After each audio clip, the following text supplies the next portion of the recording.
will sing in praise of your forest, waters, your shining sands. Oh, island in the sun, built to me by my Father's hand. All my days I will sing in praise of your forest, waters, your shining sands.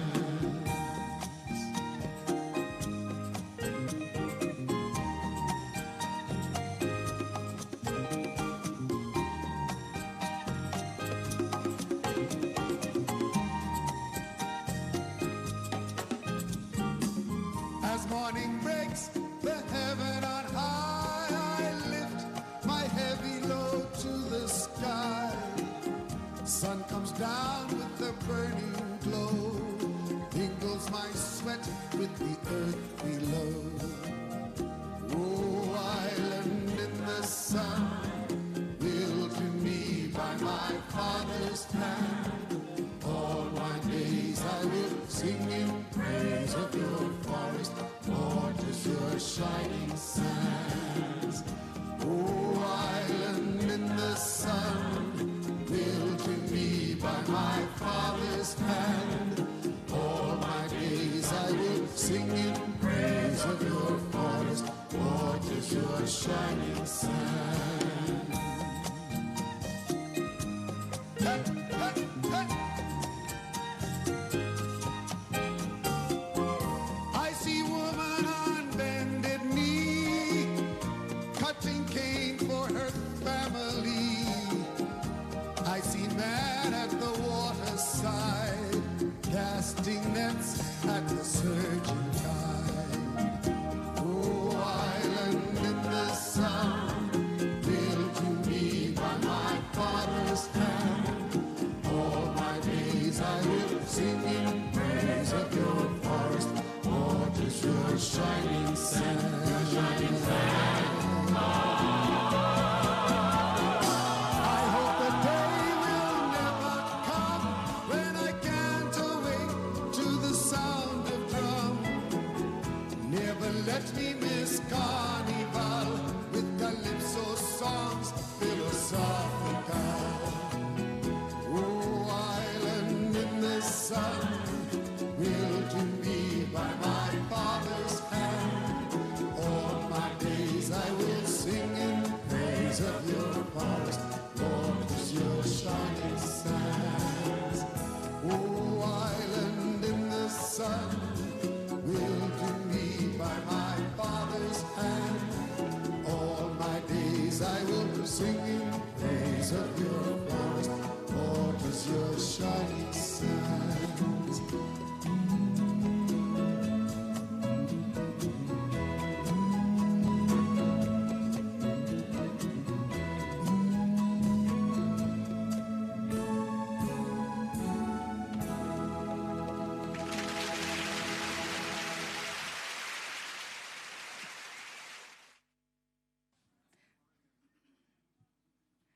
What an apt way to start our proceeding this evening. And we will continue even better because we are going to, before we get into things, open in prayer. And I ask Dr. Henry to do the prayer. Good evening, everyone. May I invite us to stand for prayer? Let's pray.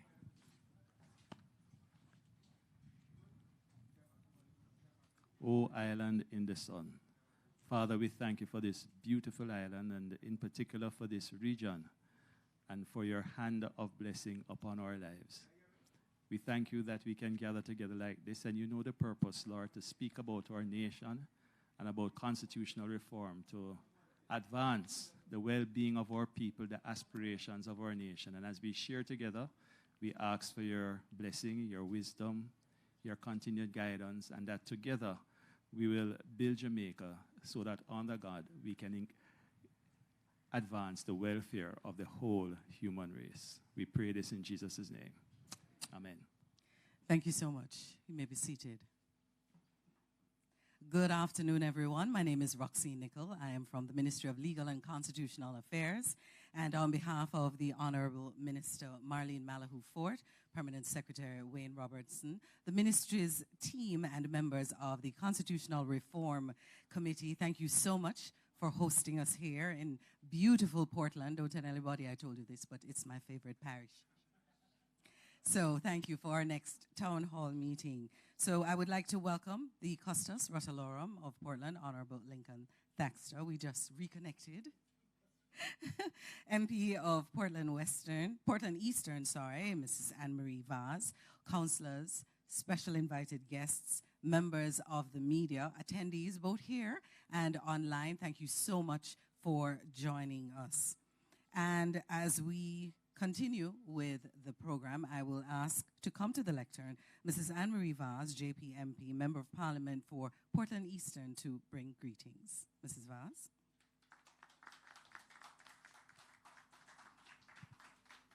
My East Portland family, it's a beautiful afternoon here in the most beautiful parish in Jamaica.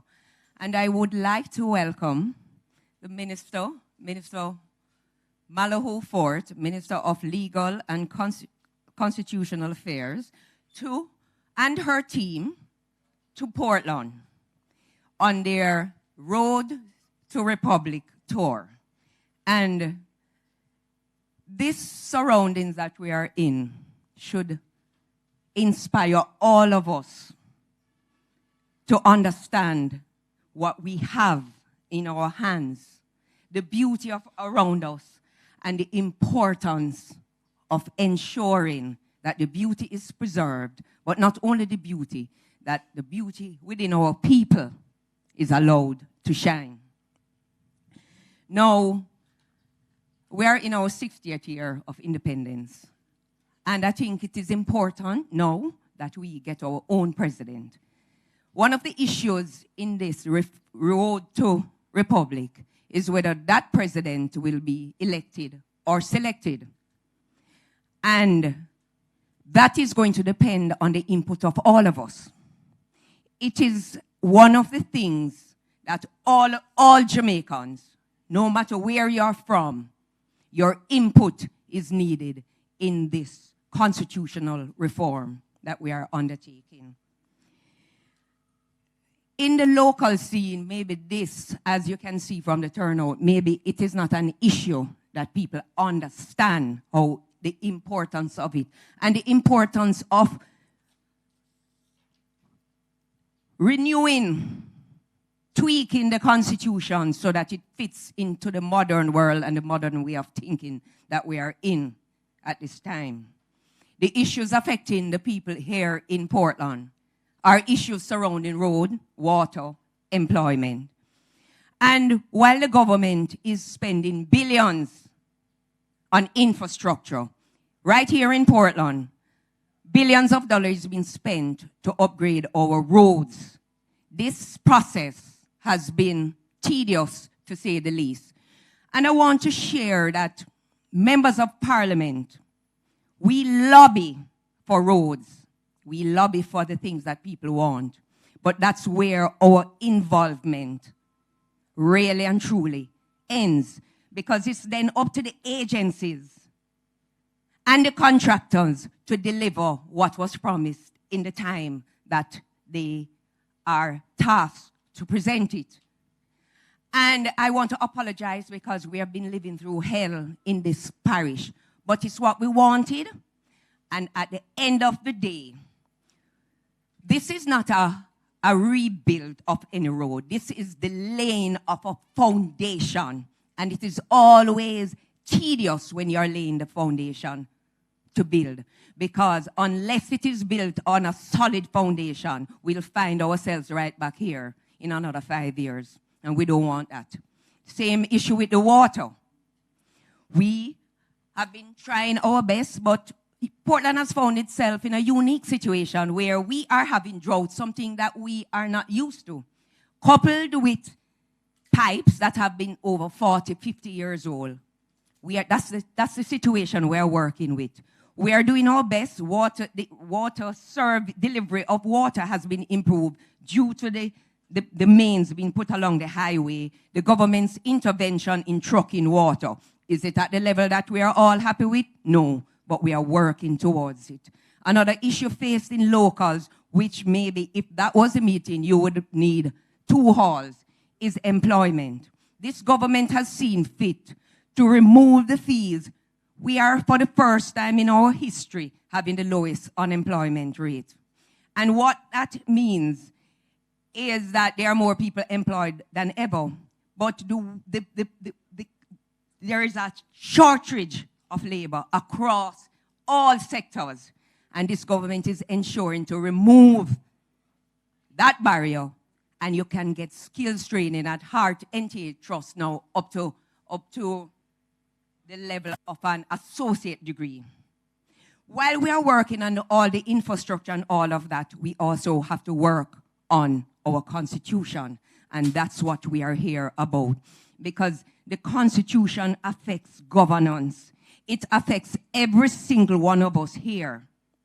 And while the issue of the president may be one of the things that we know the most of, there are several other issues that you will hear. And all of us are here to learn so that we can chart the way forward. Because the last Constitution is over how many years? Right, 1962. How many years that? We need a Constitution that will not need to be to be amended for the next 50 years. So we want to get it right now. And this is why I applaud the government for going around to getting the people's input, because this is our Constitution. I feel with Jamaica this. And all of us must start to have a sense of pride in Jamaica and remember that we are Jamaicans and do what is best for our country. Once again, Minister, I welcome all of you here, and we are looking forward to learning. And let me say to my East Portland family, nobody come ask me the questions after. Stand up in here and ask them now, because you have the people who can answer them fully here today. And if I have a question, I'm going to ask too. I'm not a constitutional lawyer, and I'm here to learn so that when my constituents come to me, I can be better able to impart knowledge. But please, my East Portland family, get up and ask the relevant questions, because even those who are not here are online, and they may have the same question. We are here, and it is our business. So let us ensure we have fulsome participation, and I want you to give them a round of applause for coming here today. Thank you all. Thank you, MP Vaz. I now ask to come to the lectern. One more thing. One Most important thing. Minister Vaz is on the program.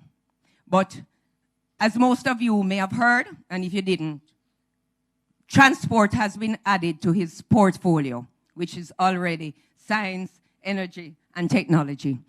And that has been done recently. And so he is involved heavily in getting the whole transportation sector organized. So he asked me to pass on his apologies and not to take his absence for anything other than the fact that he is tied up with going about the nation's business. So he sent his apologies, and I want to ensure that the minister hears that. Thank you. Thank you. I now ask to come to the lectern, Custos Rotalorum of Portland, Honorable Lincoln A. Thaxter, CDJP.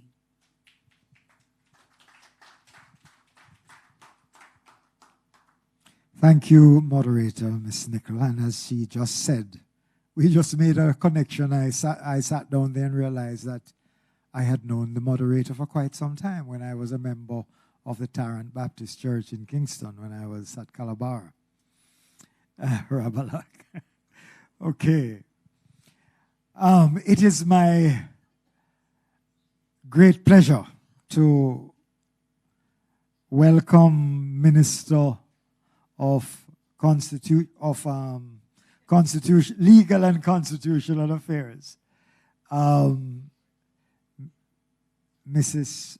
Malahoo, the Honorable Mrs. Malahoo-Forte, Permanent Secretary Mr. Wayne Robertson, members of the Constitutional Reform Committee, our other visitors, our justices of the peace, who we had a very glorious session this morning, Minister, at the palace. Some are still here, hoping to learn some more and to pass on to our wide network of justices in the parish. So I am delighted to bring greetings to all Portlanders on this very important occasion this afternoon. Ever since the British, in an act of Parliament, passed the Constitution into law, and which came into full effect in 1962, scholars and other interested parties interested in how we govern ourselves, how we make our organization, our governance structures more relevant to the times. They have voiced consistently the need for some form of overhaul or reform to this constitutional framework. The fact is, many of our citizens have taken only a casual glance at what is truly a vital document that determines so much of our governance procedures, and one that influences how we dispense justice to our citizens, and who is eligible to constitute our government. It is against this background that I welcome this public consultation and expect that the exchanges will be insightful, generating an awareness of what is it that we have embarked on as we wrestle with some of the critical areas now being aired by the Constitutional Reform Committee. The session promises to be informative, if this morning is anything to go by, and the exchanges certainly will clarify some of those murky areas that will of necessity come to light. Again, let me welcome you and wish that the evening will be a productive one. Thank you. Thank you so much, Custis. Again, good afternoon to everyone who is online, and for those who are just coming in, welcome to our third town hall meeting from the Ministry of Legal and Constitutional Affairs. Allow me now to introduce the members that are on the platform. To my left is Dr. David Henry. He's from the Wider Society, faith-based. Next to him is Hugh Small, consultant, counsel and nominee of the Leader of the Parliamentary Opposition. And of course, we all know the Honorable Marlene Malahoo-Forte. She is Minister of the Ministry of Legal and Constitutional Affairs. And to her left is Dr. Nadine Spence, civil society, social and political commentator. And towards the end is Dr. Elaine McCarthy, chairman of the Jamaica Umbrella Groups of Churches. Please, a round of applause for our committee members.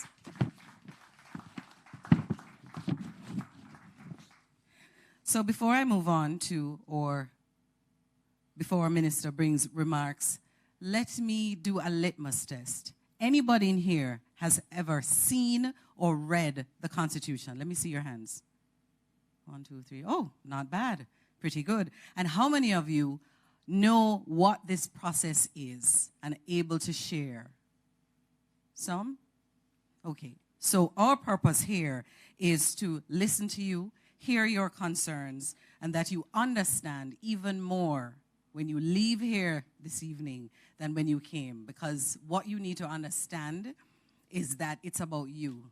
If you don't vote for this, we cannot move from a monarchy to a republic. So you need to understand to be able to move forward. So with that said, I ask the Honorable Marlene Malahoo-Forte, Minister of Legal and Constitutional Affairs and co-chairman of the Constitutional Reform Committee, to bring remarks.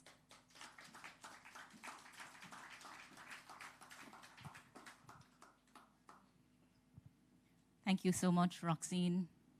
Colleague CRC members, Madam MP, Honorable Custos, Permanent Secretary, distinguished ladies and gentlemen, good afternoon. It is riotous to have a meeting in this setting, but perhaps it is the best setting because it reminds us and brings into sharp focus the beauty of our island home.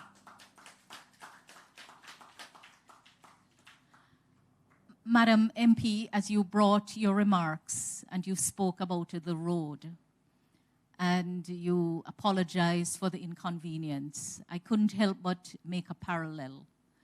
The theme that we're doing the constitutional reform work under is the road to republic, because we're taking a journey. And the road is by no means a smooth one. There are bumps along the way. We meet people along the way. We pause along the way. But it is taking us on a journey. And the journey is as important as the destination. And so, no need to apologize for the inconvenience that is being experienced while work is in progress to serve the people better. But I believe there are important parallels to be drawn from it. When you take a journey, and sometimes you go into the unknown, sometimes you encounter things along the way. And our journey to transform Jamaica from having King Charles III, King of Jamaica, King of England, as our head of state, to creating an office of president for the proposed Republic of Jamaica is a journey that we're on. And so far, it has been an interesting journey. But this is a journey which mandates consultations like this one. Not only are we informing you about what we're doing, but we're also hearing from you, taking your input. It's a teach and learn engagement. I observed that not many hands were raised when the question was asked about the Constitution. I'm not surprised. I know MP Vaz deals with it as a member of Parliament, but even the lawyers in Parliament have confessed that there are many things in the Constitution that they don't know. So it's not surprising to me that many Jamaicans are unfamiliar with the Constitution, but it is sad, because the truth is that it is the supreme law of the land. It sets the framework for our governance arrangements. And many Jamaicans do not know what that governance arrangement looks like. Some people don't even know that the division of the island into constituencies is something that is in the Constitution. Some people don't know that. The Parliament is set out in the Constitution, comprising what is called the legislative branch of government. And the Parliament has not only the House of Representatives, where you elect members of Parliament, like MP Vaz and myself and others, but it has the appointed senators, as well as, who knows the third part of the Parliament of Jamaica? The King. The Parliament of Jamaica comprises the monarch, the House of Representatives, and the Senate. The judiciary is another branch of government. So there are many simple things that people do not understand. What are we doing here today? The government is reforming the Constitution in phases because the work of reform is complex. When we got to our 60th anniversary of independence in 2022, we were invited to reflect as a nation on the work and the journey we have taken so far and the work that remains to be done. Out of that reflection, the decision to move forward with the change from having the King of England as our head of state to putting in our own head of state in the office of President for a Republic of Jamaica took on new life. So when we say goodbye to the king and we're establishing the republic, a number of questions have to be answered. What kind of president? How long will the president serve for? What should qualify you to become president? Issues like those. So far, Jamaicans have been saying that they want to understand the types of presidency, the different processes by which a president is to be put in office, and many are saying we want a say in the process. What is emerging is that there is a lot to clarify, and there is also a lot to hear from the people. A lot to hear from the people. So today, we're here to tell you that in phase 1 of the reform work, it will include abolishing the monarchy. Some of you don't even know what that means. A monarchy, we don't have a king or queen in Jamaica, right? But that's the form of government we have, a monarchy. And the king is in England. And the king's subject here in Jamaica need a visa to see the king in England. If that alone is not grievous, I don't know what else is. But the king and the monarchy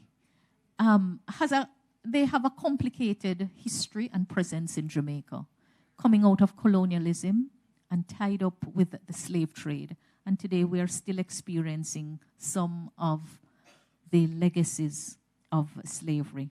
But ladies and gentlemen, we really are focused on the foundations of a just government, even as we make the changes. You're wondering what you have to do with it? Well, believe it or not, to abolish King Charles III, King of Jamaica, as our head of state, and establish a president for the Republic of Jamaica, Parliament alone can't make that change, because the place of the monarch is deeply protected from easy change in the Constitution of Jamaica. And when we go through the process of putting a law, a proposed law in the form of a bill before the Parliament, government alone can't make the change. Government and opposition together, important as that is, alone can't make the change. Ultimately, the people who are registered to vote for members of Parliament have to approve that change. So among the many things I want you to understand from this engagement is that you have a role to play in the changes that we're seeking to make in Jamaica. And I'm going to invite you to enumerate, to participate in the process, because it's not any member of the public, and also to share with us your views. I just want to say that, as I have said elsewhere, that it is said that there are universal laws that govern the conduct of human affairs. These laws are independent of time and place, and they guarantee fundamental freedoms to everyone and constrains the way in which government should behave. These laws command each of us to do our duty and forbid all of us from doing wrong. The laws of the state rule over the leader, just as the leader rules over the people. And the rule of government should be in agreement with the law. So the question arises, as we move to make the change, what form of government is the best government? Those who have studied this matter far and wide, looking on what has happened in many nations, say that the best form of government embraces a balance of powers, as a just government must be founded on a system of checks and balances. The ideal government is said to be one which combines the best qualities of a monarchy, an aristocracy, and a democracy.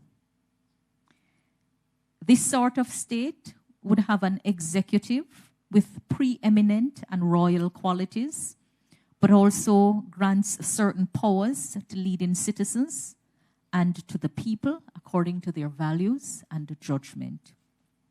This kind of constitution, first of all, offers a great degree of equality to citizens, but it also provides stability.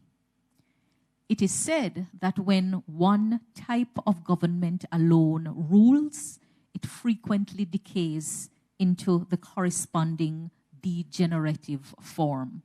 So the king becomes a tyrant, the aristocracy turns into a factional oligarchy, and democracy becomes mob rule and anarchy. A mixed and balanced system does not usually turn into something else. Instead, it remains stable unless the leader is wicked. For there is no reason for a government to change when each citizen is guaranteed his own role and there is no underlying debased form into which it might slip and fall. I have taken the time to share that with you just to let you know that there are underlying principles guiding the government as we move to make the change that we are seeking to make. And at the end of the day, we want a government that is accountable to the people. We want a distribution of power that has checks and balances. And I know Jamaicans have been very, very concerned about accountability in government. We also look at what has happened elsewhere. And we're not reinventing the wheel. We're not throwing out everything in the existing constitution. We intend to keep what has worked well for us, make some changes to what hasn't worked well, and replace some things that have outlived their usefulness. And we believe that having the British monarch as our head of state has outlived its usefulness in the best interest of the people of Jamaica.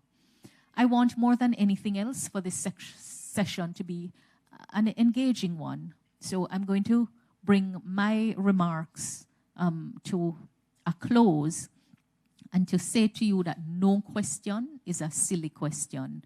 And I join MP Vaz in saying, don't miss the opportunity to have your question answered, because a lot of MPs come and they're asking the question. So when we come to you, as we are now, use the opportunity. We know that you are not constitutional law experts, even lawyers, and we have 2 lawyers in the committee here on stage. We have other lawyers, and it's a whole learning process for all of us. Before I take my seat, let me just tell you that you will be called upon to approve any change that is made in respect of the monarch. Any change to the parliament, to the head of state, to where the executive authority of Jamaica lies. And it's going to be important that you know what you are going to vote to approve. So please pay close attention. I know things like these seem far removed from you. Yes, it's the road. Yes, it's the water. It's employment. I understand that. But your constitution sets the overall stage for the governance structure. And it sets the stage for holding government accountable in your best interest. So thank you for turning out. Thank you for turning out. Please ask your question. And no question is a silly question. All right?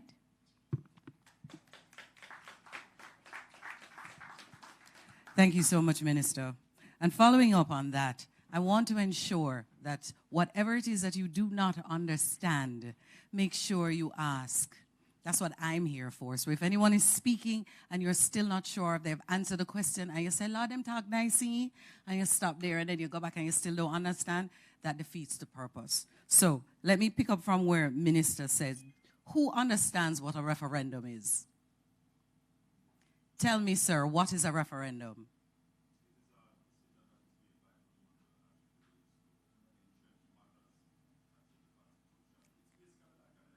Thank you so much. So the Constitution, the referendum is a direct vote by the electorate. The electorate includes any Jamaican citizen who is over the age of 18 years, lives in Jamaica, who is qualified and registered to vote. So you get that, all right? So when you hear the word referendum and anybody gets scared of that word, that is what it is. It's all about you. And the monarchy, as Minister says, is what we have now. We are headed by someone who is appointed, which is the Governor General, appointed by the monarch on the advice of the Prime Minister.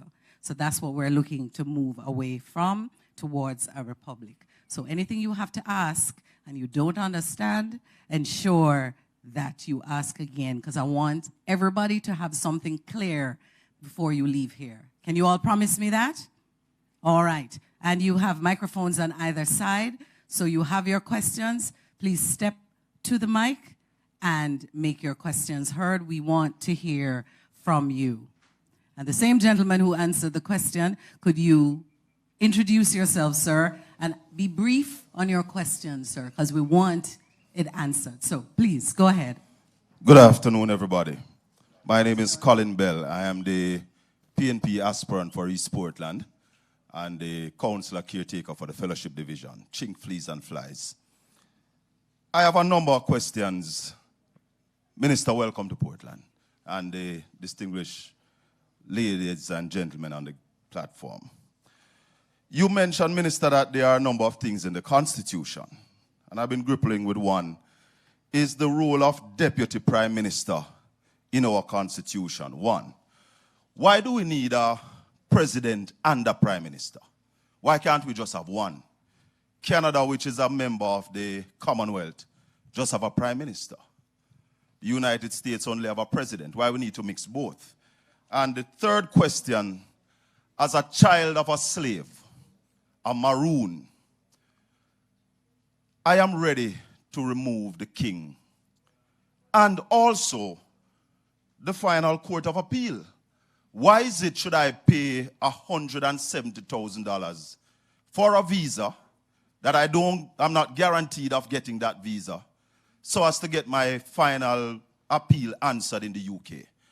I am suggesting that we move totally from the British, who had enslaved our people, who have raped and robbed this country, who have paid slave masters for slaves and have not paid the slaves.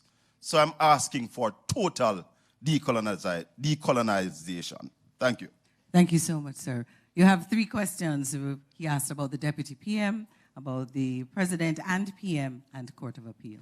I'm just going to answer the third one, right? I think if we're going to move towards a republic, it is inconsistent with being a republic for us to have our final Court of Appeal to be the King's Court. It's inconsistent. No, I'm not saying what the final court should be, but it would be inconsistent. So I'm agreeing with you that we need to identify a final Court of Appeal. It might be the CCJ or some other thing, but that's a discussion which we'll have to have as to where that final court should be. The other questions I leave to more eminent people. The other question was asking, why do we need a Deputy Prime Minister, or why do we need a President and a PM? Minister, I think it's good.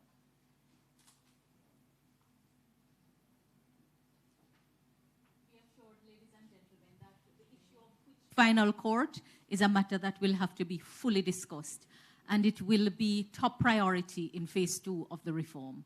Top priority. So you cited Canada as only having a prime minister. That's not entirely correct. Canada, like Jamaica, is a constitutional monarchy. Canada, like Jamaica, has King Charles III as the head of state.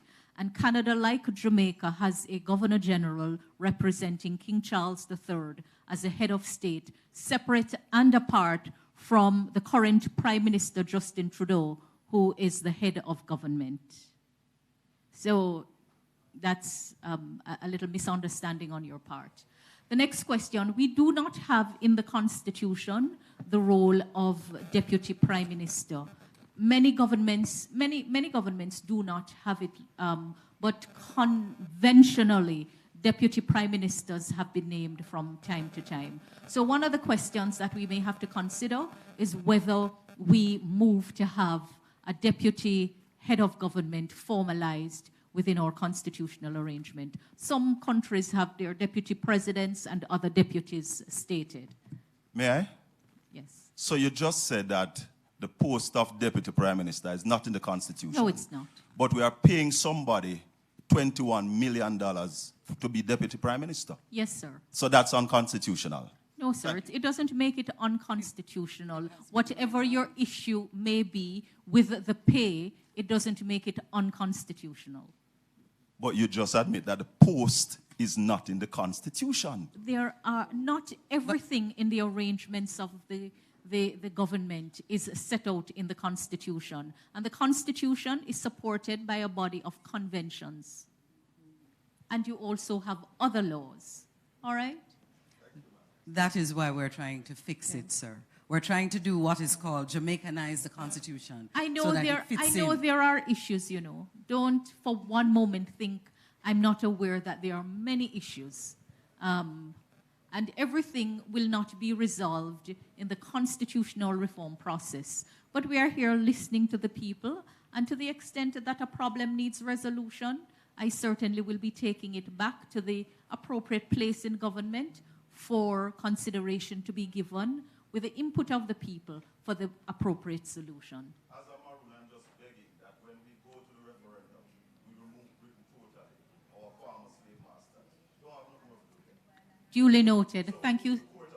Thank you so much for your questions and comments. Thank you so much, sir. And I'm also a Maroon, so, you know, she has one of us. Before anybody else steps up, I have a question from YouTube. I'm not sure which person will take it. The question is, will Jamaican people gain the right to their own beaches? Will the colonial law, the Beach Control Act of 1956, be overturned and rights granted to the people in a land where only 0.6% is accessible? Who will take that? Everybody looking to minister? Well, no. I know that the beach issue has become a very contentious issue. And I, like many Jamaicans, love the beach. And I do feel strongly that the people of Jamaica should have first access to our best beaches. All right? But we do have some challenges, you know.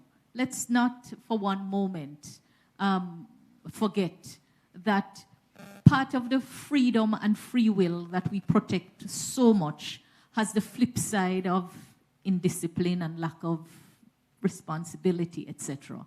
But I understand, and I think we will have to deal with this issue of access to our beach frontally. I know that already a new beach policy is being designed.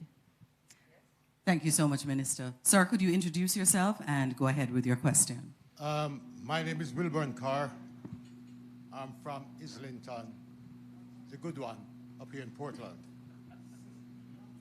I am the Vice Chairman of the Winifred Beach Benevolent Society, and I'm also the spokesman for Portland Environmental Action Group. We work collaboratively with the Jamaica Beach Birthright Movement, JABEM, on environmental issues. Minister, constitutional reform is not simply removing the monarchy of England. It's about meaningfully removing the vestiges of colonialism and adopting laws that better the lives of our people. These vestiges still linger in our country and continue to impact our lives. This is why the government is seeking reparations from England, and have set up a reparations committee. Our laws are littered with colonial era legislation and promotes inequity and inequality.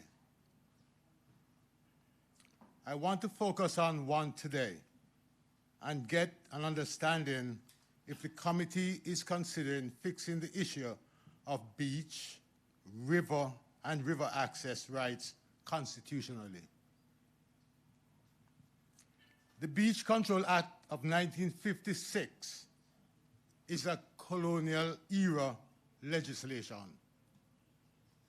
and that is driving beaches across access. The Beach Control Act of 1956 is a colonial era legislation that is driving beach access discrimination. This legislation does not give Jamaicans general rights access to our beaches. There is no general right access to bathe, fish, or walk along our shores and use this group of privilege. There is group of privileged individuals now see our beaches and coastline as their backyard and exclude ordinary Jamaicans. We see hotels, villas, and wealthy developments along the coast continue to exclude Jamaicans, their birthright. Portland had to fight for Winifred Beach, and now the Blue Lagoon. The situation at the Blue Lagoon is still precarious. While all the lands are privately held and the government road leading to the lagoon has been restricted for months, no rafting on the lagoon, while property owners in the lagoon basked in their privileges and security. Portland Environmental Action Group and JABEM is asking the Constitutional Committee if they will embrace the aspiration of the Jamaican people and remove the colonial era legislation, namely the Beach Control Act of 1956, from our system simultaneously with the replacement of the monarch and replacing it with constitutional guarantees for general and unfettered rights of our beach access, equality to all Jamaicans, irrespective of race and social economic status.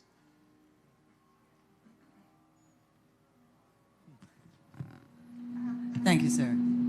Go ahead, Dr. Spence. If I can comment on that. I think one of the first, I'm chair of the Public Engagement Committee of the Constitutional Reform Committee, and one of the first groups that I had down to present to the Constitutional Committee is JABEM, because I recognize that the matter of beach access for all of us is an important one. I remember some years ago going to Barbados and hearing the Prime Minister of Barbados then talk about swimming being a human right for people who live on an island. And I agree with that, and I sincerely believe. I didn't grow up near the water. My closest association to the water was when Newmarket was flooded. I'm from St. Elizabeth.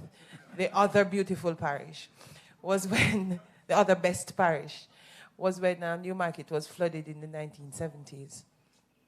And I like you, I'm very careful of that post of our colonial and slavery reality, and the fact that there's a lot that we need to do to make Jamaica a more equal and equitable space, and that we need to look at our legislation and look at where, through time, we continue to disempower and hurt groups of people because of the color of their skin or for whatever other reason we have used. And I agree with you. I think the Constitutional Reform Committee must examine the matter of beach rights, and why we must examine it, or access to our beach, is because Jamaicans want us to do it.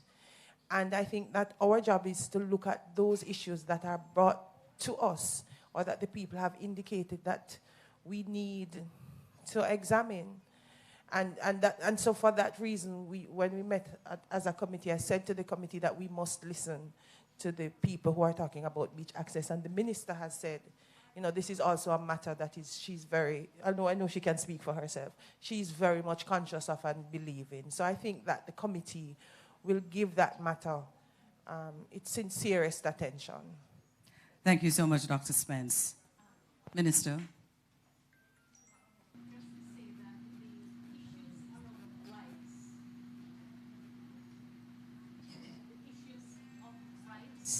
Will be dealt with in phase 2 of the reform program. I hear the concerns about access to our beaches, and when you sit in a setting like this, you can understand. But even outside of a setting like this, I myself have strong views on the matter, and so the cries of the public resonate a lot with me. Be assured that we will hear and we will make the appropriate recommendations from the consultations. But there is also a security dimension to our marine borders that should be taken into account. So the matter is not as simple as it appears, but what really should we do when we're island people and you can't walk across the boundaries? Because when you step off, you're stepping off in the water. We'll talk about it and we will hear you out fully on it. Thank you so much, Minister. And we have questions from online. Richard is asking, what are the plans of the committee to engage young people like myself in this process of reform? Dr. Spence? Okay. Hello, Richard. Good evening. Well, we do have a youth engagement committee, and the committee is co-chaired by Sujay Boswell and Danielle Mullings. Danielle is a past president of the guild at the UWI Mona. And the youth committee has been actively engaging young people across Jamaica and the diaspora. So I think if you could connect to us on social media and send us an email at constitutionalreform@mlca.gov.jm. And if you want the Constitutional Committee to connect with you and your group, then please do so, because we are amenable, we are flexible, and we want to hear from you. So I know the Youth Committee is doing a lot of work at ensuring that young people are connected and engaged in the process. Thank you, Dr. Spence. Sir, do you have a question? Please introduce yourself. Good afternoon. I'm Basil Miller. And I would like to say, as I listen to the music of Harry Belafonte and watch the mountains and the rivers, it was very moving, and we must be proud of the parish which we live in. There are a few questions that I have not heard and it have not been heard. We talk about to participate in the Constitution of the GA. What I never heard, can a dual citizen be a part of it? For you only look like you speak of, or if you're not Jamaican. So we need to make that clear, how we can be a part of it if we are dual citizens. The next question on beaches. If my experience teaches me right, there was once when no walls must be more than 4 feet. So when we drive through the parish or the island, we can enjoy seeing our shores. So the rule was 4 feet high. Then the next part with that is, where there is a wall that we cannot see to, there must be a gate and lead us down to the beach. And we should have the privilege to enjoy our waters and our shores. So with that, the next question is, what kind of constitution are we going to have? We have to be very careful, because how are we going to be elect our next republic, or we are going to appoint them?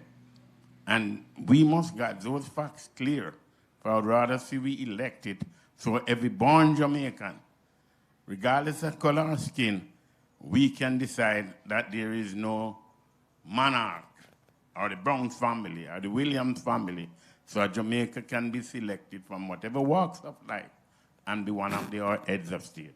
Thank you. Thank you so much, Mr. Miller. Let's start with the dual citizenship. One of the issues that we are looking at is who can vote. And presently under our Constitution, a Commonwealth citizen is entitled to vote in our elections.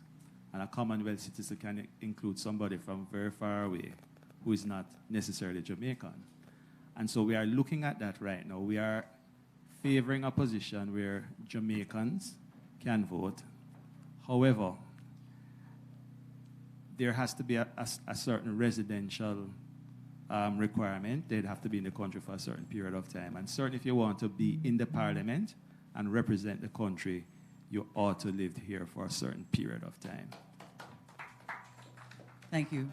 The beaches seem to be a hot topic. May I just add in respect of the dual citizenship? So to become a member of parliament, the citizenship qualification that is specified in the Constitution is Commonwealth citizenship, not Jamaican citizenship. And there is also a disqualification provision. Any person other than a Commonwealth citizen is viewed as a foreigner in our Constitution.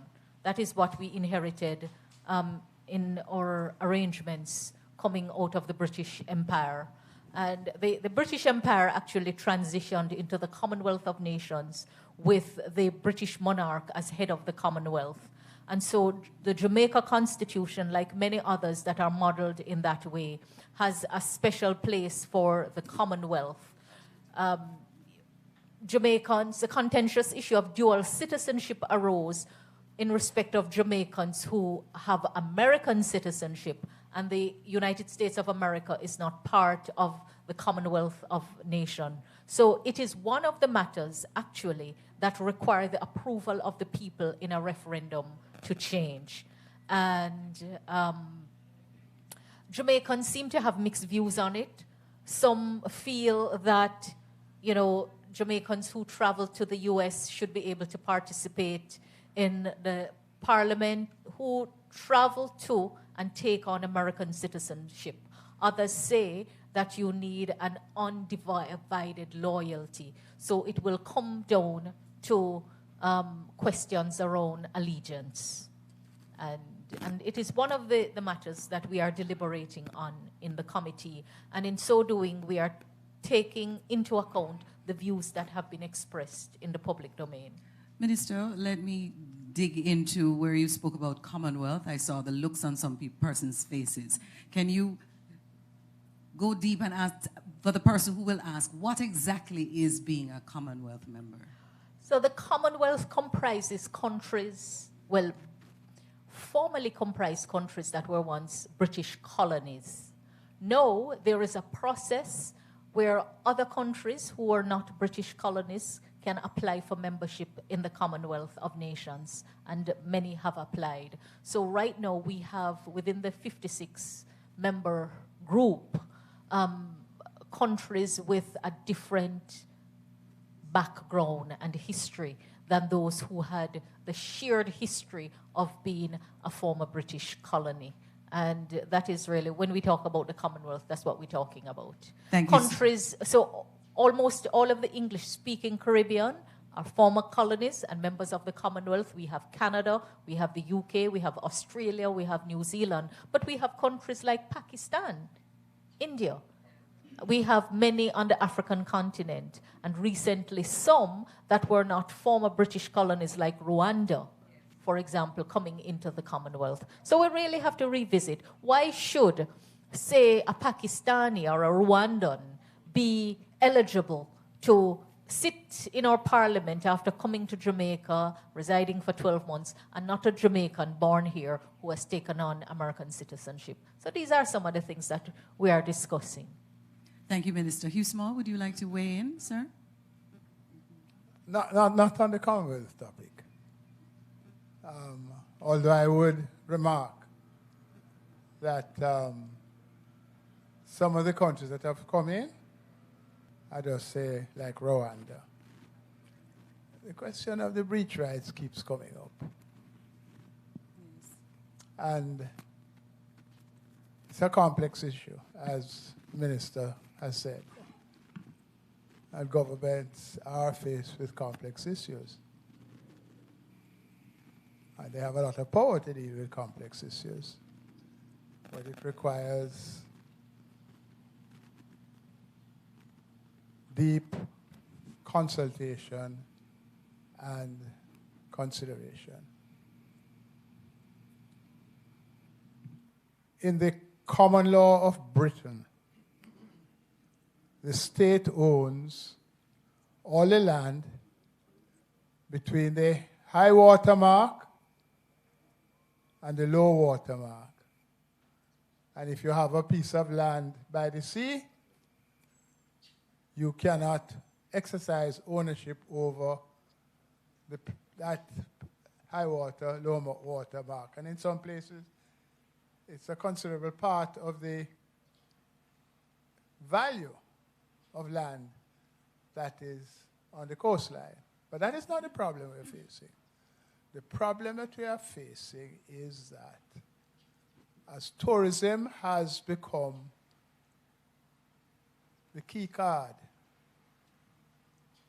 to our foreign exchange earnings and foreign investments, more and more of the lands that are close to or actually bound on where the high water mark is have been sold to tourist investors.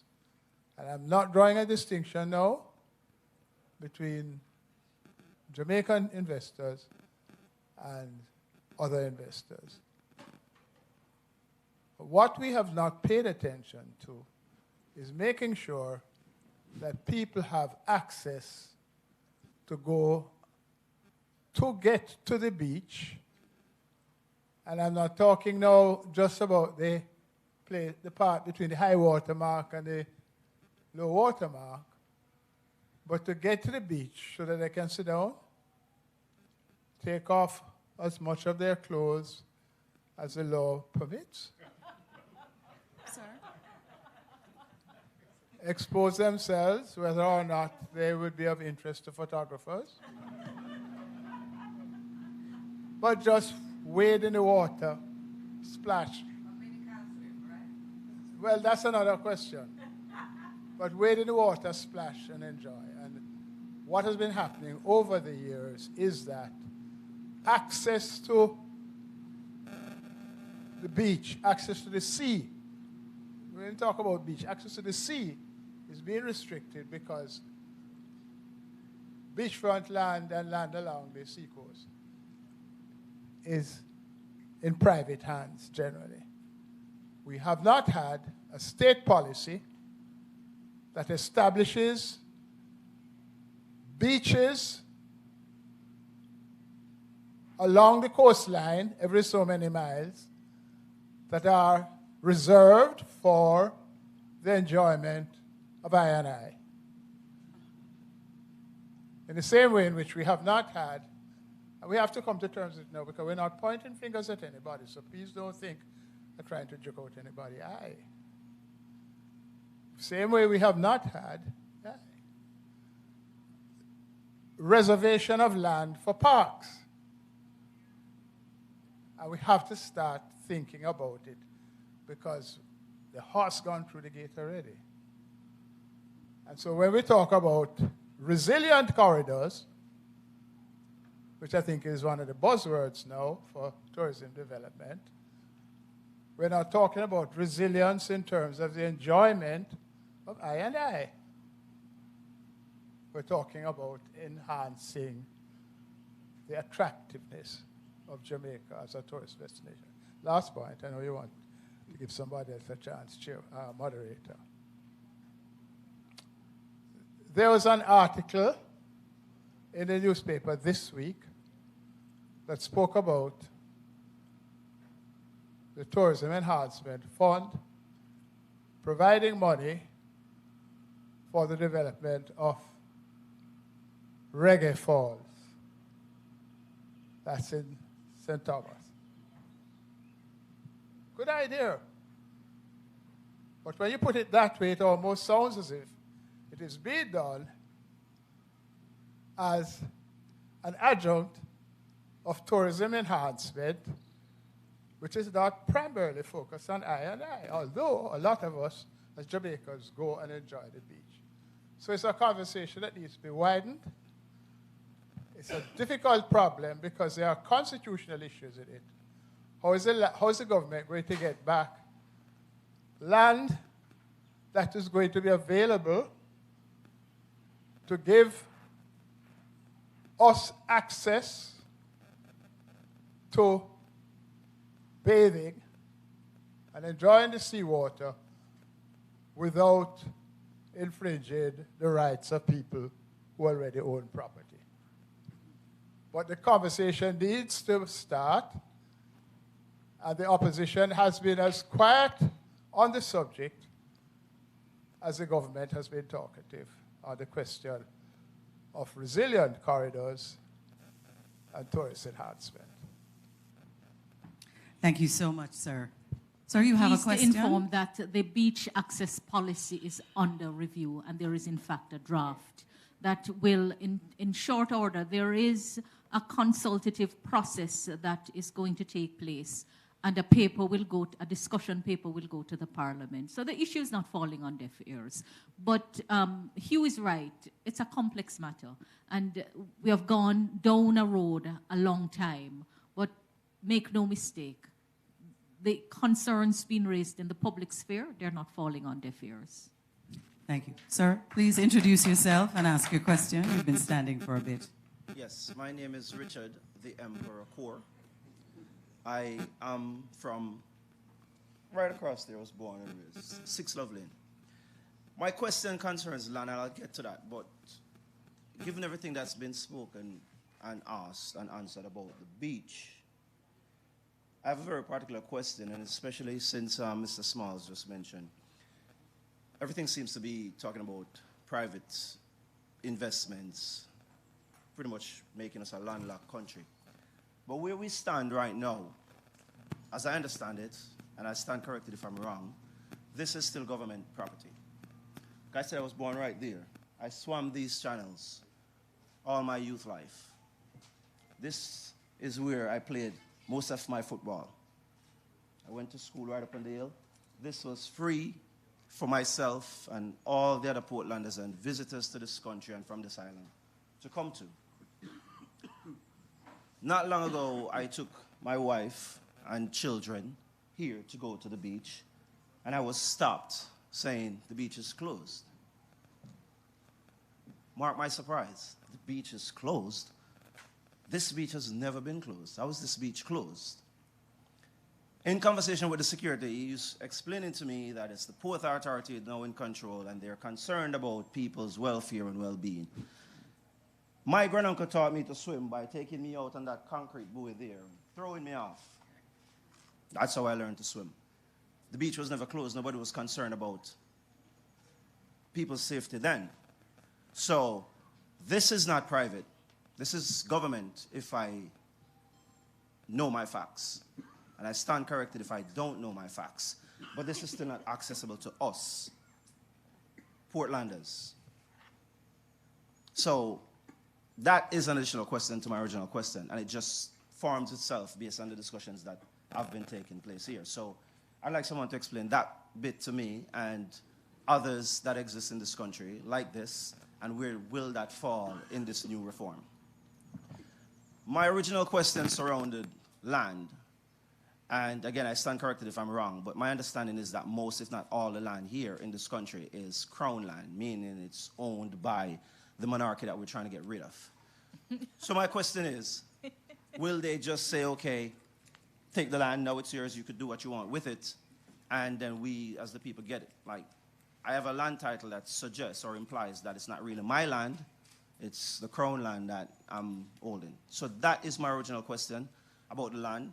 What happens with the land when and if the separation takes place? But I'd also like to get some answers about this particular beautiful space that we are in now, that I grew up on thinking this is available whenever I wanted it. Thank you. Well, I can't answer exactly what, and I don't know if MP Vaz can, but the Port Authority should be able to answer. I noted when I was coming in, though, that the sign said that it was public access. Bear in mind that you have facilities here, and it is in fact a port. Sorry? The beach, I personally don't know, but between MP Vaz and myself, I'm sure we can get some answer from the Port Authority in respect of what beyond the signs and the access point would inform the rules that they have in place. All right. One of the things I think we need to look at, since you have touched on the point,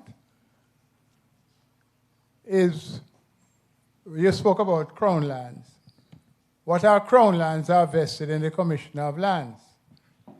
So it really is the state of Jamaica that owns, as a general inheritance, a lot of land that was crown lands. But that's just a general answer, but needs more specific investigation with respect to a particular piece of land. But when authorities like the Port Authority are set up, they are parts of the state that are governed by statutes. And one of the things that we have to look at is whether or not it is in order for them to behave as if they were private investors or private enterprises and not part of the public patrimony. These are complex questions. I'm not throwing it at the government because it has been going on for a long time. And so some of the big organizations like the Port Authority, they almost allow unto themselves. Thank you so much, MP. Mrs. Vaz, you can use it. The Port Authority is here. Somebody's here that can give us a response. She's on our way, so she will be able to give you a response, sir. So we will get that response. Sir, could you introduce yourself and ask your question? Yes, greetings, everyone. Xavier Yestelin. May God give you good health. I am Haile Mikhail Kojo, and I'm many things to many people, including being the parliamentary caretaker for Westmoreland Eastern, and also the author of this document, We the People Proposed Constitution of Republic Jamaica, a copy of which is with our parliamentarians and our Governor General. And I patiently await the fulfillment of my request made on May 17, Madam Minister, to meet with the Constitutional Reform Committee to go through this document article by article. All the questions that have been raised are answered in that document, this document. Now, we talk about a referendum. We had one on September 19, 1961, my younger brother's birthday, and the people voted for us to become an independent nation. However, we accepted this 1962 problem, and we are trying to get rid of it now. What we need to do is move on with a document that is ours, like unto this. 1991-92, the government had a constitutional reform program headed by retired Justice James Carr, now deceased. I made the submission to use the same documents to make this. It was bypassed. I wrote this under a different name, the proposed Constitution of Republic Jamaica, and released it on July 26, 2021. The Ministry of Legal and Constitutional Affairs was established January 2022, and this committee, Constitutional Reform Committee, was established March 22, 2023, this year. So this document is actually older than the process that is going on now. What I am saying is this. We still, everyone here can get a copy. Send a WhatsApp text to 1-876-225-1163. It has the Prime Minister as the head of state. Reason being that we have a council of ministers. So the Prime Minister is the head of state. We could call him Don Dada if we really want to make it a Jamaican term. Our head of state, not Prime Minister or Deputy or President, but a Don Dada. What do you say? Yeah, we have a whole lot of Dons in Jamaica, so we have a Don Dada as our head of state. We could do that. All right? It guarantees rights to our minerals like bauxite, to our beaches. It is to be taught in schools. Ministry of Land, Wood, Water, Housing and Infrastructure is mandated by this document to develop and maintain a policy that will eliminate squatting and give citizens rights to land impartially at an affordable cost. Very many more things. If I'm to read, I've read this document many, many times, that's why I'm conversant with it, and it will take me about an hour and a half to go through everything. You can get a copy, 1-876-225-1163, and I await the Constitutional Reform Committee's invitation to discuss this thing properly, so we can create a new and glorious history for ourselves and our future generations that will increase our self-esteem, dignity, and integrity. Thank you very much. Thank you so much, Mikhail Kojo. So the gentleman that asked about the land here, I have with me Donna Samuda Wilson from the Port Authority to explain to you. Good afternoon, everyone. With regards to beach access, thank you. With regards to beach access, the public does have access to the space. Obviously, it is a port facility, which means that there are going to be times when you will not have access to the space. Once there's a vessel in port, because of security concerns, that will not happen. In case you haven't noticed, because you said you've only been here once and you did not have access, we have had a number of vessels that have come in and they've used this spot specifically, this dock, which means that when they are here, you cannot be given access. It's a certified ISPS port. Irrespective of that, we do have a responsibility. NEPA dictates, the NEPA Act dictates that once we have a beach facility, we have to retain 2 lifeguards based on the size of this beach. If there is no lifeguard here, we're open 7 days per week. If there is one that is on vacation leave and the other one is off, we will not give access. We have a responsibility to uphold. Madam, with due respect, when there was a chain link fence here separating the bathing beach from where the ships docked, right?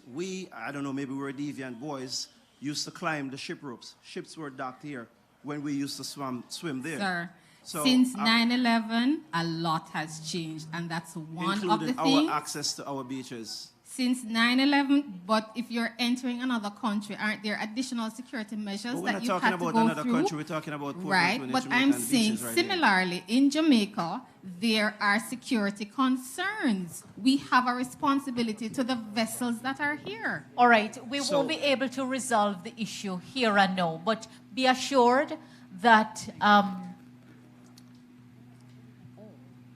whatever else needs to be done, perhaps a community meeting or something. This is one of the issues I feel we as Jamaican have, and this is why we first mentioned the poor turnout in the beginning. Now it's gotten a bit better, right? We speak to us as Jamaicans as if we are the least of the concerns. Everything else is of a greater concern than us. So we're talking about these accesses to the beaches and everything else. But the major concerns are the security concerns of visitors to our shores. I'm not saying visitors to our shores should not be assured and safe, right? Understand what tourism means to this country, right? There are millions of Remind me of your name, sir. My name is Richard, the Emperor Core. Richard, yes. I know that there are a lot of grievances and a lot of issues. And I think it's clear that perhaps a forum and a specific conversation needs to be had with the Port Authority and the people. I do believe that you would appreciate that rules matter, but the rules have to be designed in a way that whatever you're seeking to regulate is very clear, and whose interest and how you balance all of that. I like the word balance. So first of all, the representative of the port has clarified that there is access. However, at certain times, the access is restricted due to certain rules that they have to follow. This whole process of constitutional reform, is about looking on how we order the state, how we set our rules, how we distribute, how we exercise authority. So it's not an entirely unrelated issue, but the work is being done in phases, specifically in respect of the Constitution. And this part of it is to kind of focus attention on it, not shutting down what concerns you have raised. I'm happy that the MP was quick to ask the representative of the authority to come and provide an answer. It appears that the answer does not entirely satisfy you at this time. I'm going to ask the MP if she can facilitate a further discussion between yourself and others who may have similar concerns with the Port Authority. And if a matter is not resolved out of that conversation, Madam MP, I'm going to ask that any other concerns be sent up at a higher level. How does that sound? Very well. Thank you so much. Good. Dr. McCarthy, you wanted to say? Well, I think Minister basically had covered it, okay. Yes. All right, so we have a number of persons online, and we don't want them to feel left out. MP, you have something to say before we move to these questions? I could not stand in this meeting any longer without clarifying something. The Minister of Tourism was at a town hall meeting on Friday about the destination assurance.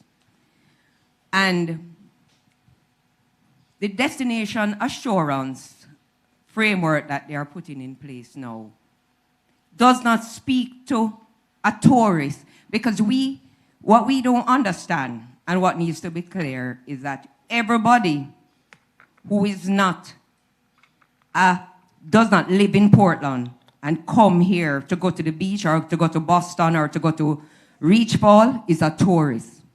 And at no point in time was the minister talking about tourists that come from overseas. And I want to make that clear because he was painfully clear in stating that this Destination Assurance Council and the whole framework of the safe, seamless experience begins right here at home. Because we have to be involved. And if COVID has taught us anything, and I said it in 2019, that I am not concerned about the tourists from abroad coming into Portland. Because one thing I know, there are 3 million people in this country. And if they come to Portland, I will survive. And what happened with COVID is that Portland became a haven for Jamaican tourists. And I want to tell you that of all the parishes that have had tourists increase to their areas, Portland has been the highest amount of people coming for weekend, and it started from in COVID because people felt that the offerings, our tourism offerings, were small and safe, and they felt secure, and they did not fear for their lives. And that has continued to this day. You go into the junction on a Friday, and you sit down, and you think you're on the I-95 in Miami with people coming to Portland. And if you stay on a Saturday evening in that same junction, you will think you're on the I-95 with people going out. So the tourism that is important to me and is important to the minister, and that was stressed in the town hall meeting, is the tourism for the Jamaican tourists. When we get the product right for Jamaicans, and we Jamaicans have the highest standard of any set of people in the world, if we can get it right for the Jamaican tourists, then we're on the right path.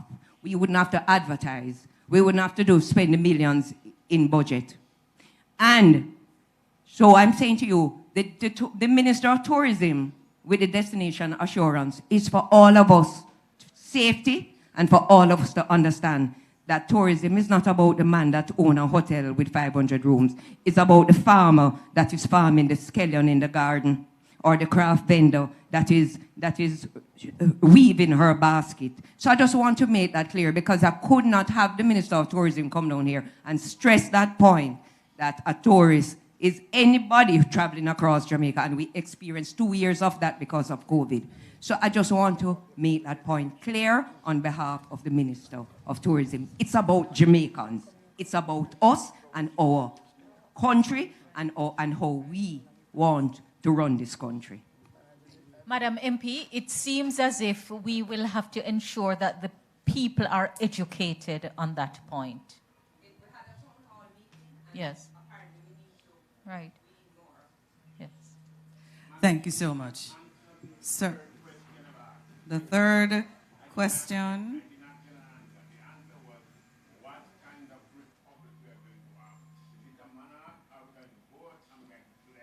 We are moving to a republic. What kind of president? What kind of president we're going to have? If it's a non-executive or an executive president. Okay, well, we'll go to that, but this gentleman has been standing for a little bit. Sir, no, I have it written down. At this stage, we're leaning toward a hybrid presidency. Sir, Minister, I keep telling you, we need to break it down. What does that mean? I know, Since you've brought it up, Minister. What does that mean? Not a ceremonial president, a president that will exercise a set of powers, some ceremonial, some executive. All right? We're tailor-making something for the Jamaican people. That is the million-dollar question that we're hearing from the people on.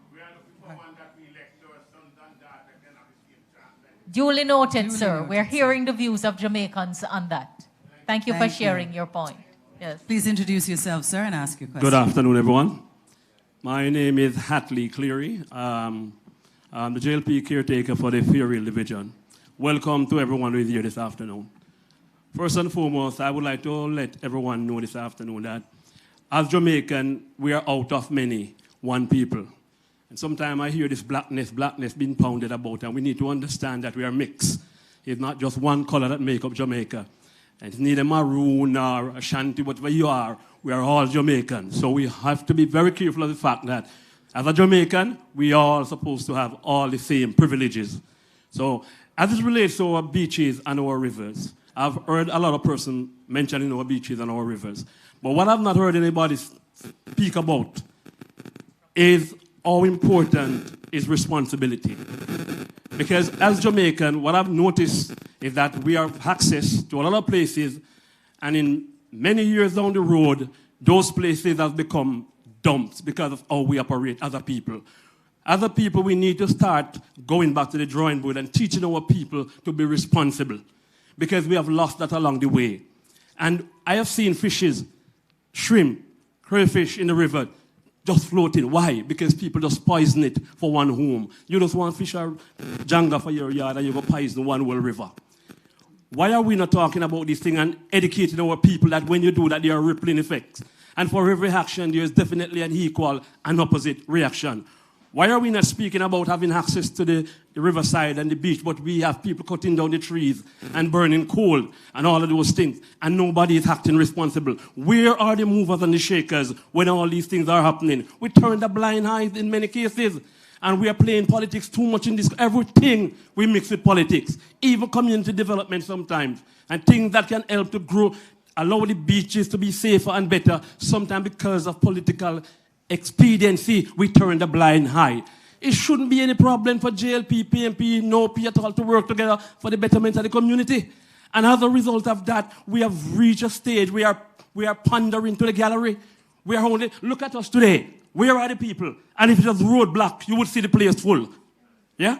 Why aren't we more responsible as a people? Why the people who can get you out for a roadblock can't get you out for a meeting? Where are the people that want to hear their voices should be heard? Where are the people that they're going to say they didn't know and they didn't hear?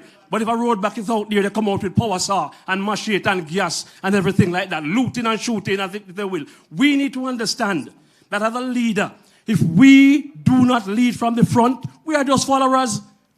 People call me, I won't participate in no roadblock. I tell them, let us talk about it first. We can write our placard and stand up, and we can be seen and be heard the same way. When a roadblock is mounted, do you know how dangerous that is? And other people, we sit down and acting as if we want to be future leaders. And if I am a rebel, but I'm a sensible rebel, right? And if we want changes in our country, fine, I understand if our beaches are going, sometimes we have to get back some, but we don't do it with force. There's a thing that we call communication. There's a thing that we call negotiation. We can sit at the table and get action done, but we have become barbaric in our actions. We have become just lick down and chop down and mash down. We need to get back to the state where we can sit as a people, read as a people, and fight for better in our country. Thank you very much. Thank you so much, Mr. Clare. Responsibility. That is very important, and we need to be responsible. It's one island we have, so we have to take care of it as we move forward. As I said, we have a number of questions online. Let me try and get to them. This question says, this is from Richard. Will the committee be reviewing the role of Parliament? Currently, I do not believe that Parliament is as involved as it should be in the decision-making governance. It seems decision-making is the domain of the Cabinet.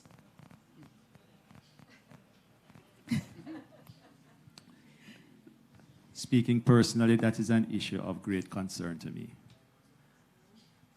I actually feel that we have a prime ministerial dictatorship, to be blunt, and that the executive is controlled by the prime minister. I'm not speaking of a particular prime minister, I'm speaking of a role. The executive is controlled by the prime minister, and so is the parliament. And so therefore, anything can happen in a sense within certain limits. And it is my view that we actually need to look at the role of parliamentarians, thinking through whether parliamentarians should in fact be ministers of government, and perhaps there should be a separation or a limiting of number of parliamentarians who should be ministers of government in the executive. These are the kinds of things I think that as a people we need to think through and ask ourselves, based on our history and what we have experienced, what is it that we want to ensure accountability, because I think that is at the bottom line of what is said there.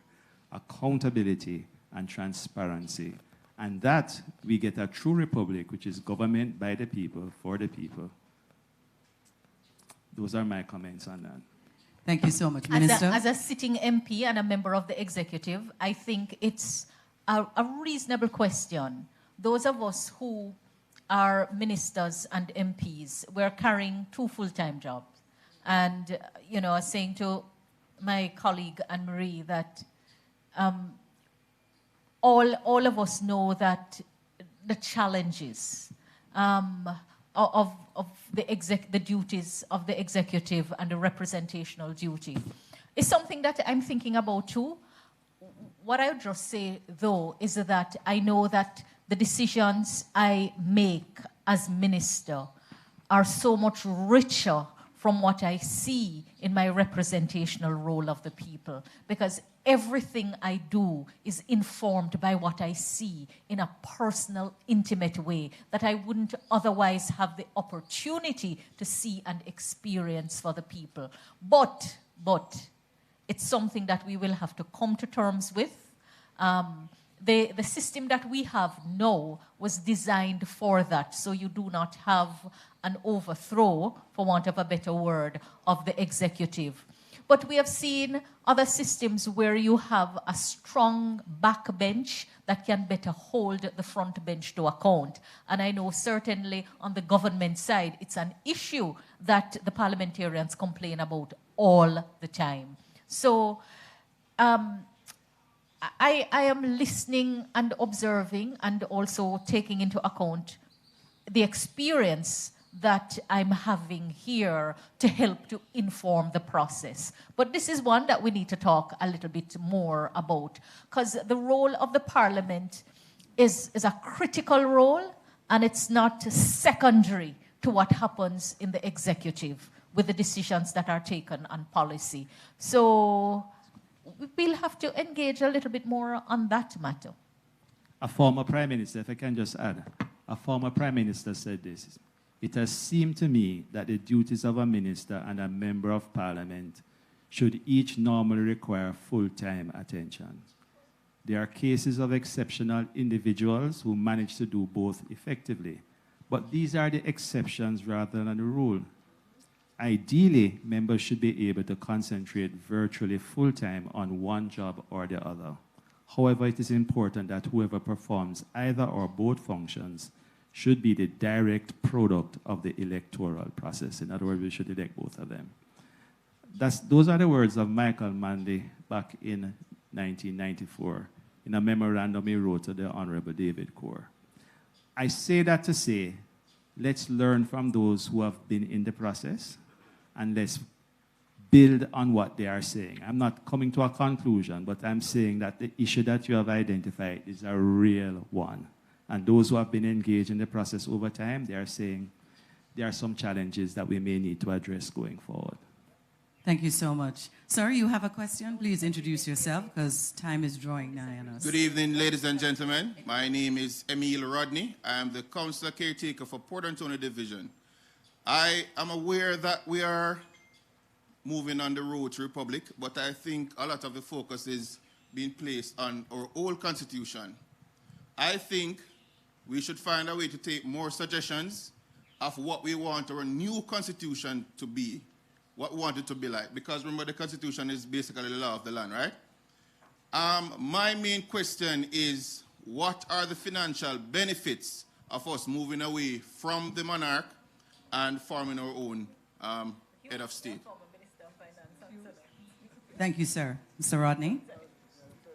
And so we were talking about financial benefits and how that is going to be. And that was one of the questions as well online about how much money is it going to cost us to move from being a monarchy to a republic.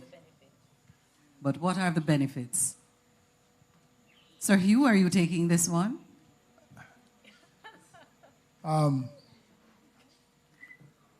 couple of months ago, I was interviewed by Muta Baruka, who asked me a similar question.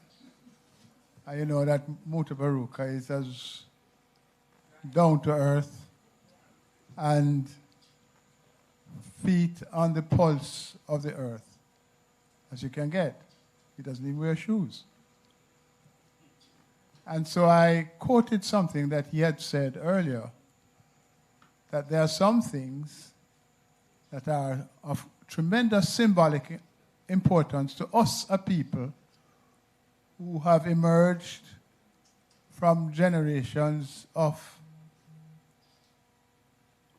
lack of rights, lack of respect, slavery, etc.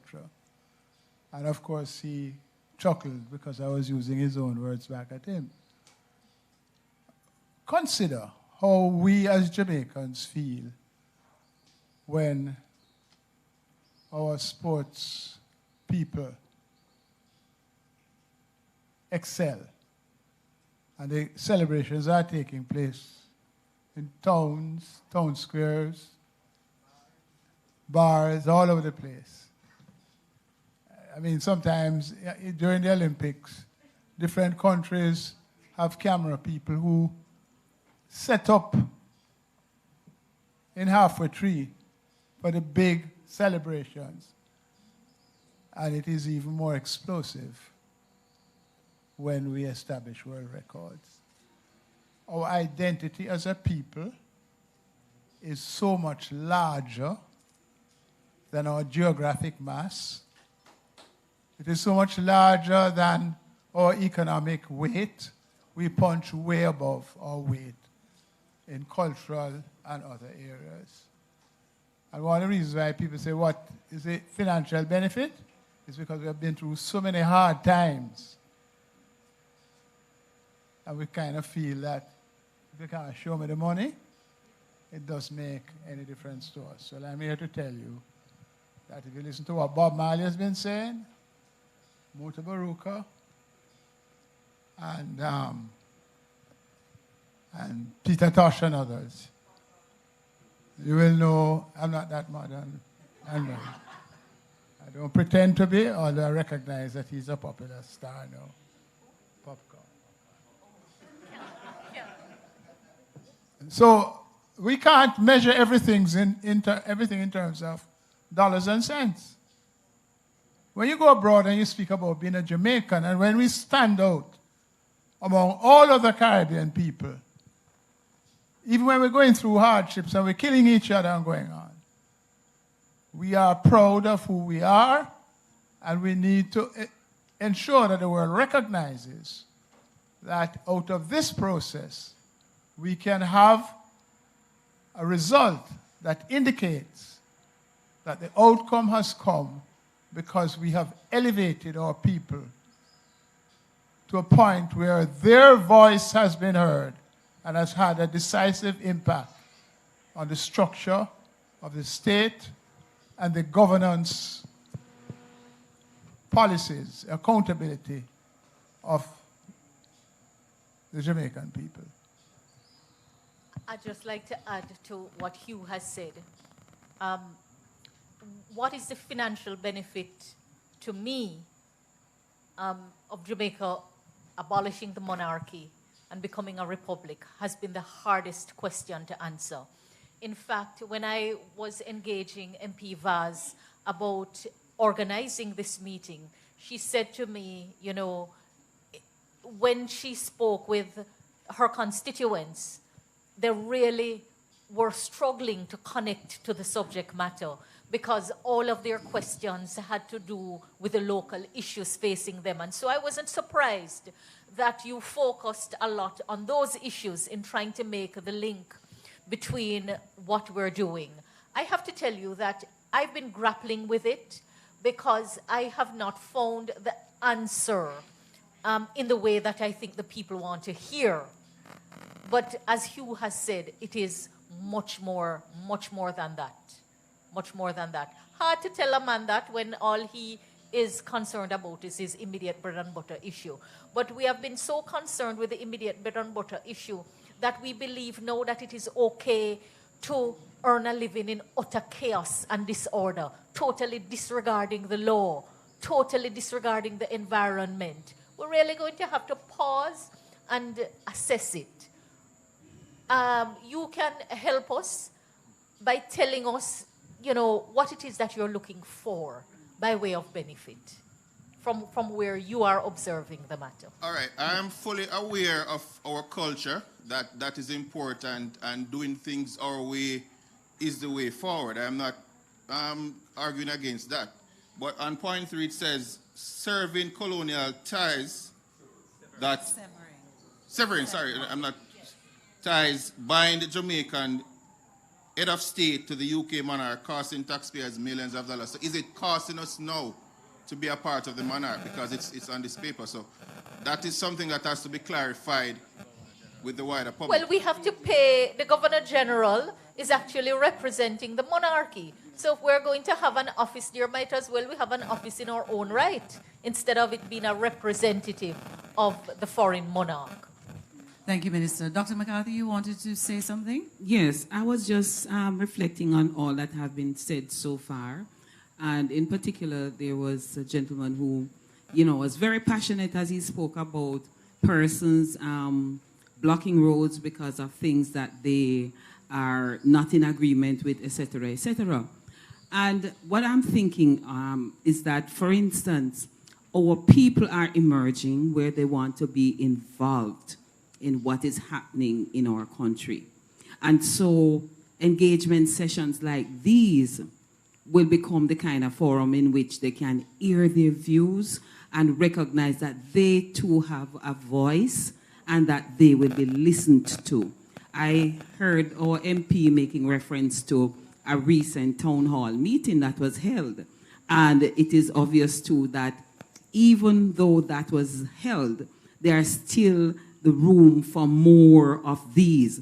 And I think that the more we become engaged, because even with this Constitution Reform Committee, what we have found is that by doing these kinds of town hall meetings and smaller group meetings, persons who had some negative views as to what the committee was doing and what the reform process was all about, you find that they will come in. If it was possible to take a photo shot of some persons who came in with their backs up, as it were, in defense, when they are leaving, you see a difference, because some of those concerns that they came in with and questions, you can hear that they have gotten some responses. We have had a number of meetings that we have been hosting, and the responses from persons at the end of the meeting is that, boy, I mean, I now have a better understanding of what it is.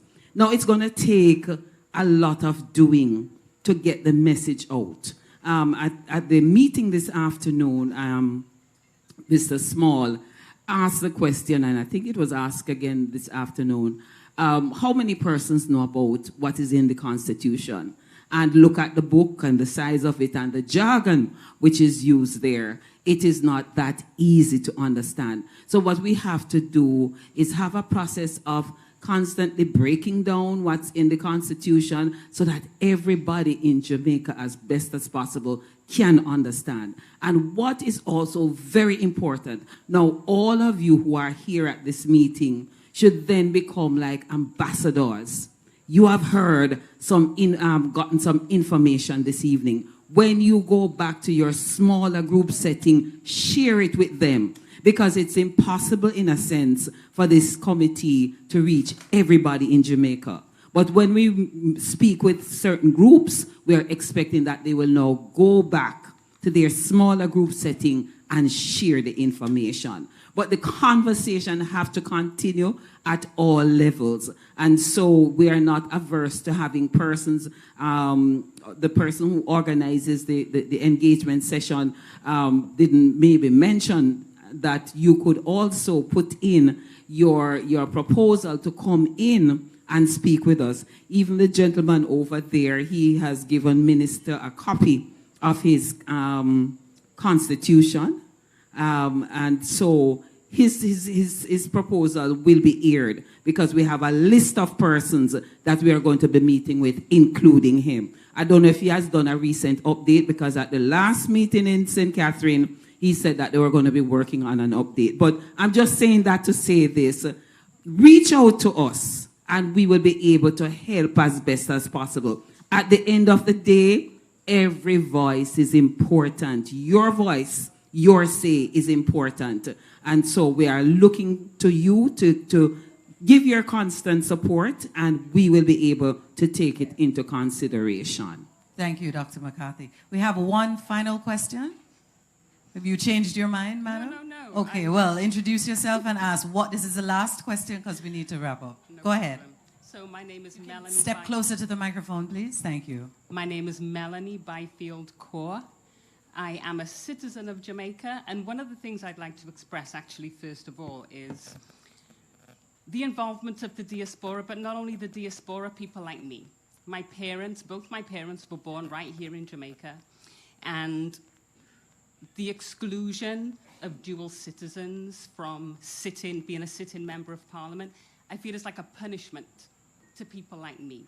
My parents left Jamaica not because they didn't desire Jamaica, because they were seeking better opportunity, as people are still doing today. We have teachers, nurses, everybody leaving these shores, looking for other opportunities. Their children shouldn't be punished as a result. So I would like to advocate for the serious discussion of where the diaspora and generations of Jamaicans stand in this new constitution and this new Jamaica. Thank you, Ms. Byfield. Who is going to take this? I'm not. Okay, I know the Dr. minister Spence. is going to top up my answer, but I'll say this, that one of the first long and involved conversation we had at the Constitutional Reform Committee was this matter that you're talking about. Because all of us have family abroad, specifically those living outside of the Commonwealth, who we feel should earn the right to be involved in nation-making, if you want to call it that. And that Commonwealth is a tricky one, because I would take real objection to a member of the Commonwealth, which could be Pakistan or Rwanda, being able to be a sitting member of Parliament over me. But the Constitution now allows that. But this is now this is what we're looking on now, saying that there are Jamaicans who live outside of the Commonwealth, who for all intents and purposes are very much connected to here and have their hearts and minds in this space. And so we need to make sure that their rights are protected in our Constitution. I'm sorry. I'm just saying that that issue is very much on the table and is being discussed and is of concern to all the members of the committee in the way you have articulated it. Okay, I did actually have like another part to my question. So the Constitutional Reform Committee has been criticized for comprising of mostly lawyers. So what I'd like to ask you is how you think that a committee made up of majority lawyers represents the interests of all the people in Jamaica. And the other, I'm sorry, the last part that I had, there was reference to the Crown land. There's many consequences to colonialism that Jamaica has suffered and is still suffering, one of which is agriculture.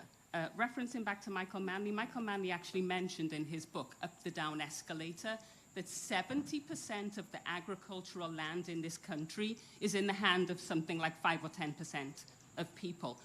COVID showed us what it's like to be unable to basically provide for yourself. So how does agriculture and Jamaica's ability to produce its own food, what does that look like in a new constitution? So start with the part about lands. Okay. Well, one of the things that the minister mentioned before that I think perhaps is that the issues related to rights and access to lands and so on are going to be discussed in the second part of our conversations around constitutional reform. And that at this moment what we are discussing are those deeply entrenched provisions that will require a referendum. But I'm sure she'll follow up on that. And to say on the matter of the lawyers and the Constitutional Reform Committee, that even though I know the people on a lot of the people on the Constitutional Reform Committee are lawyers, they're not just lawyers. There are other things as well. So I don't think that we have a committee made up of people who are just going to court every day and are just married in the law. There are people who are Jamaicans who have a multiplicity of experiences that they bring to the Reform Committee. And so I think that from these several experiences, we get a very rich kind of engagement. But as well, one of the things I heard about our Constitution since I started serving on this committee is that those who decided to frame our Constitution framed parts of our Constitution in such a way that it was almost impossible for us to change it. So if you notice that there are other countries in the Caribbean, the Commonwealth Caribbean, that have gone ahead and have changed to a republic, and they never had the kinds of realities that we had to engage. And so for that reason, you would be surprised at how technical it is for us to have this conversation and to try to figure out how do we go about doing this. And that it is precisely because we have all of these lawyers that is making the process, I think. And what I meant by that is different members of society. Right, so that's what I'm saying. They are not just lawyers. They are other members on the committee, but also we have subcommittees, and on those subcommittees we invite other members to sit who are from all walks of life as well. Thank you so much, Dr. Spence. Unfortunately, we could go on and on all evening. Me. We have One so moment, many. please. No, we need to wrap up, One moment, sir. please. We need to wrap up, Kojo. We have to go. Yes, we have to go at this point because others are traveling back to Kingston and we have other things that we understand. And the diaspora has been an ongoing conversation which we will still have. We have public engagements which we will be sending out information, unfortunately. So we have to, no. All of these things, the lands, the beaches, all of that, it was a constant conversation. So we have to wrap at this point.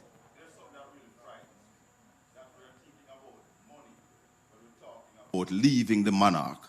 And it really concerns me that I had to say something about it. Sir, money has been something that has come up from the very Let me say beginning. this. Madam Minister, we need to start teaching our people what it means to be a sovereign nation. And presently, Jamaica is not sovereign. We are under the king. So those who are worrying about what it is going to benefit us financially, we need to start teaching them about being self-sufficient, being managing your own business, answering to no one. And therefore, we must do this by moving away from the monarch. I couldn't leave that alone. And we're talking about money. Understood, sir. And it's part of public engagement to have everyone understand the purpose and the movement from the monarchy to the republic.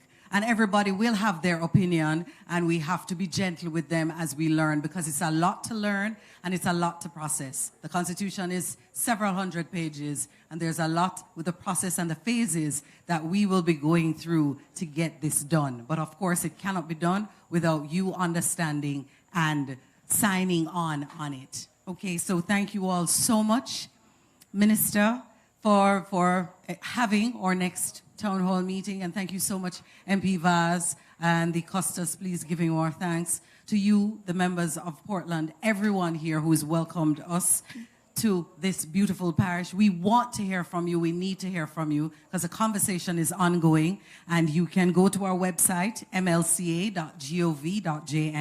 You can email us, constitutionalreform@mlca.gov.jm. At mlca.gov.jm on social media, on Instagram.